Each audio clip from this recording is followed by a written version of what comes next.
Now to White House Deputy Chief of Staff Stephen Miller, who is one of Washington's most polarizing power brokers. He's a chief architect of the administration's immigration crackdown, and his portfolio has expanded to include foreign policy as well. Our White House correspondent Liz Landers has this closer look.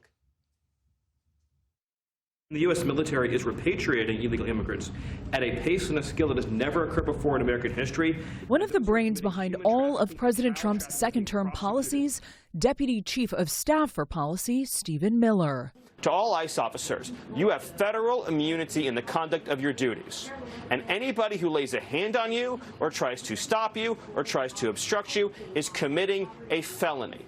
The 40-year-old hardline conservative grew up in Southern California and became politically active at a young age. I do like that he's really good about voicing his opinions, but I don't like the way he does it. That's clear in this video made by his classmates at Santa Monica High School, which has excerpts from the speech Miller delivered while running for student government. Am I the only one who is sick and tired of being told to pick up my trash when we have plenty of janitors who are paid to do it for us? Witnesses say those comments got him escorted off stage.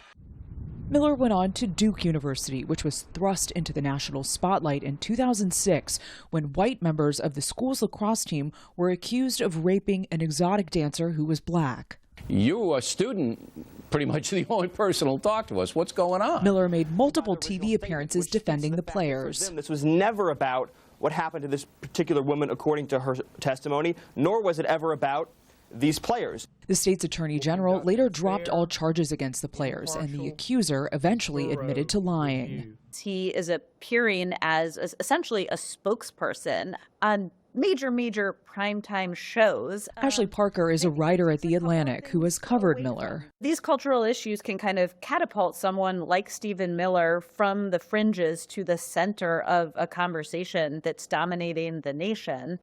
Miller began his career in Washington working for influential Tea Party Republicans like former Congresswoman Michelle Bachmann and then Senator Jeff Sessions.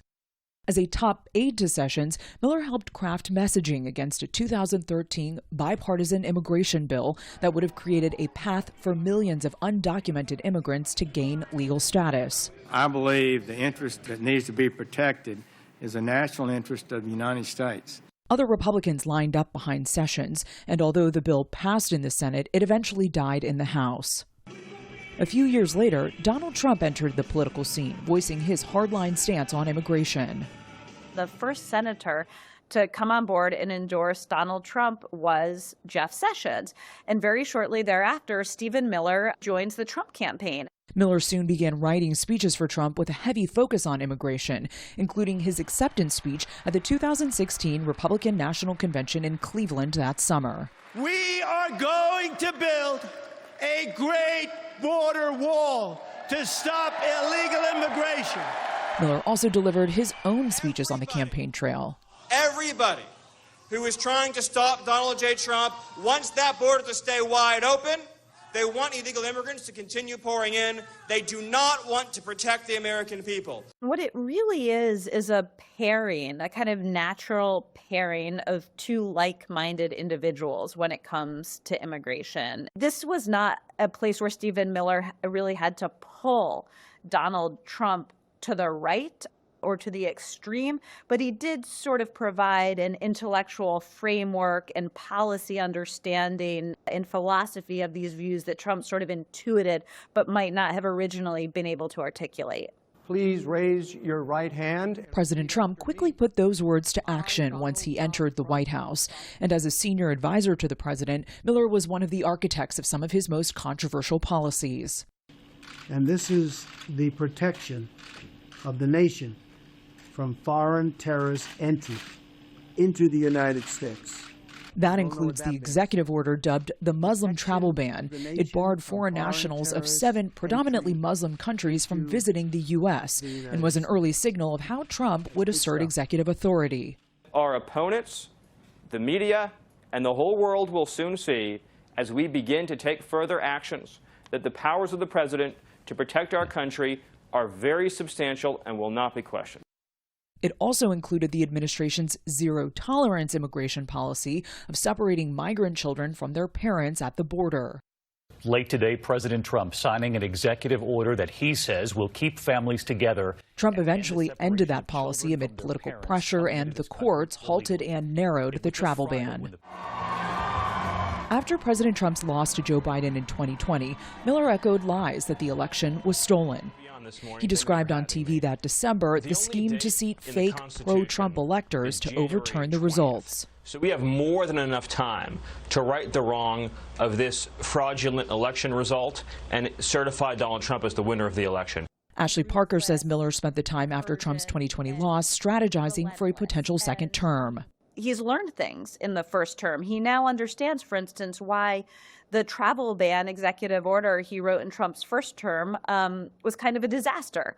It created chaos at the airports. There was a huge backlash in the country, and it was struck down by the courts. He now understands how to craft that order in a way that will be far more effective in achieving their goals. And so he comes back with sort of a battle plan for what he will do and how he will do it if and when Trump retakes the White House. No police officer working. Trump tapped Miller to be his deputy chief of staff for policy when he returned to the White House. With Miller's oversight, the administration hit the ground running by issuing a flood of executive orders. Miller has continued to push his anti-immigration agenda. He came up with a strategy of using the Alien Enemies Act to quickly carry out deportations. Birthright citizenship is the biggest, costliest scam in financial history. And has been a vocal supporter of President Trump's executive order ending birthright citizenship, which the Supreme Court is set to rule on this term. I think he's got a more expansive role now, right? Chad Wolf served as acting Homeland Security Secretary during Trump's first term and worked closely with Miller. He comes armed in this administration with a lot more experience than I would say than he did, showing up in 2017. I think he understood immigration, but then the question is, how do you effectuate the policy within that executive branch, within DHS and the Department of Justice and State Department? And I think he understands that a lot better today than he did then. And last month, Miller delivered the administration's early and forceful pushback after the deadly shooting of Alex Preddy by immigration agents in Minneapolis, calling the ICU nurse a would-be assassin before walking that back as videos of the incident circulated. Miller's role has expanded beyond immigration, playing a key role in foreign policy from Venezuela to Greenland. You can talk all you want about international niceties and everything else, but we live in a world, in the real world, Jake, that is governed by strength, that is governed by force, that is governed by power. Ashley Parker says it's all a sign that Stephen Miller's importance has only grown this term. In the first Trump administration, Stephen Miller was a senior advisor. He was incredibly powerful. He had the trust of the president. But this term, it is that on steroids, and it is hard to overstate just how broad Stephen Miller's purview is in Trump's second term and just how powerful and important he is. PBS NewsHour asked the White House for an interview with Miller for this report. They did not make him available, but White House Press Secretary Caroline Leavitt sent this statement. Quote, Stephen Miller is one of President Trump's most trusted and longest-serving aides. The president loves Stephen. Further evidence that as Miller's portfolio has grown inside the White House, so too has his influence with President Trump. Support journalism you trust. Support PBS News.